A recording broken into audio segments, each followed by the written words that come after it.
இன்றைக்கி வடை பாவு செய்ய போகிறேன் அம்மா. அதுக்கு ஒரு கடாயில் ஆயில் ஊற்றியிருக்கேன். இப்போ வெங்காயம் வதக்கிக்கிட்டு இருக்கேன். கொஞ்சோண்டு வத்தப்பொடி, கொஞ்சோண்டு உப்பு, கொஞ்சம் கரம் மசாலா, 2 உருளைக்கிழங்கு அவிச்சு ஊற்றி வச்சுருக்கேன். இதையும் போட்டுக்கணும். உருளைக்கிழங்கு ரெடி ஆகிட்டு இறக்கும்.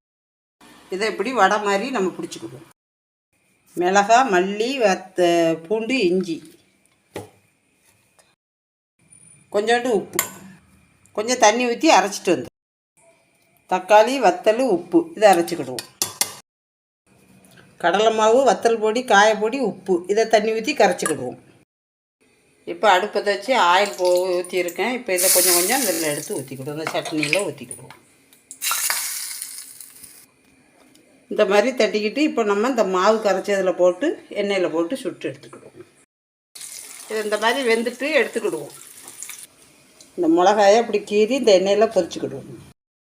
இந்த பண்ணை இப்படி நம்ம கட் பண்ணிக்கிடணும். இந்த மாதிரி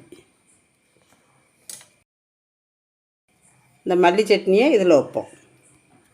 இப்போ இந்த கார சட்னியை இதில் வைப்போம். இப்போ 2 பக்கமும் 2 சட்னி வச்சாச்சு. இப்போ இந்த உருளைக்கிழங்கு வடையை இப்படி வச்சுக்கிடுவோம்.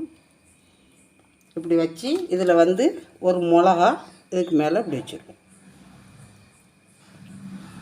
எல்லாத்துலேயும் இந்த மாதிரியே நம்ம பண்ணி இப்போ வடைப்பாவு ரெடி.